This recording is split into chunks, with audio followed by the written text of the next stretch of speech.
নির্বাচনী জনসভায় আগামীকাল খুলনায় যাচ্ছেন বিএনপি চেয়ারম্যান তারেক রহমান। দীর্ঘ ২২ বছর পর তার আগমনে নগরীতে এখন উৎসবের আমেজ। শহরের নানা প্রান্তে শোভা পাচ্ছে ব্যানার, ফেস্টুন। উজ্জীবিত দলটির নেতাকর্মীরাও। জনসভায় কয়েক লাখ লোকের সমাগম হবে এমন প্রত্যাশা মহানগর বিএনপির। প্রিয় নেতাকে বরণ করতে অধীর আগ্রহে অপেক্ষার প্রহর গুনছেন স্থানীয়রা। খুলনা মহানগরীর খালিশপুরের প্রভাত স্কুল মাঠের এই প্রস্তুতি বিএনপি চেয়ারম্যান তারেক রহমানের নির্বাচনী জনসভার। সোমবার বেলা ১১টায় যেখানে বক্তব্য রাখবেন দলটির প্রধান।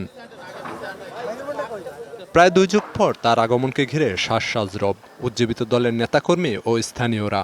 তার আগমন বার্তা খুলনা শহরে এবং খুলনার প্রত্যন্ত অঞ্চলে পৌঁছবার পরেই ইতিমধ্যে খুলনার মানুষের মধ্যে আনন্দের বন্যা বয়ে গিয়েছে। সাধারণ শ্রমিকদের মুখে হাসি ফোটে, সেই জন্য উনি এই সাধারণ মানুষ, শ্রমিক জনতা ঐক্যবদ্ধ হয়েছে। সমস্ত নেতাকর্মী কিন্তু উজ্জীবিত হয়ে রয়েছেন, মনে হচ্ছে যেন আমাদের কাছে একটা ঈদের আনন্দ। জনসভায় পরিচয় করিয়ে দেবেন ৩ জেলার প্রার্থীদের।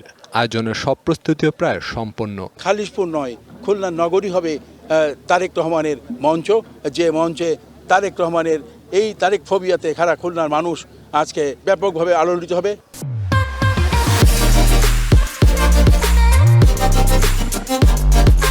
তুলে ধরবেন এই অঞ্চল নিয়ে তার ভাবনা, নির্বাচনের দিক নির্দেশনা দেবেন প্রার্থীদের। তিনি তার দলের প্রার্থীদের পরিচয় করিয়ে দিতেই উনি খুলনা আসছেন এবং খুলনার সমস্যা নিয়ে উনি কাজ করছেন।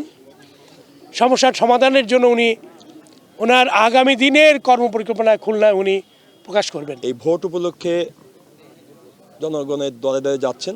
তাদের কাছে একটি বার্তা, তারা তাদের আগামী দিনের যিনি বাংলাদেশের দায়িত্ব নেবে বলে সবাই আশা করছে, তাকে সম্মুখে সচক্ষে দেখতে চায়। খুলনা বিভাগের স্মরণকালের বিশাল জনসভা হবে এমন প্রত্যাশা মহানগর বিএনপির সভাপতির। আমাদের নেতা যখন এখানে আসবেন, আমরা মনে করি লক্ষ লক্ষ লোকের সমাবেশ হবে এবং শুধু এই অঞ্চল না, সারা শহরে ব্লক হয়ে যাবে মানুষের। বিএনপি চেয়ারম্যানের নিরাপত্তাকেও বিশেষ গুরুত্ব দিচ্ছে আইনশৃঙ্খলা বাহিনী, জানাচ্ছে প্রশাসন।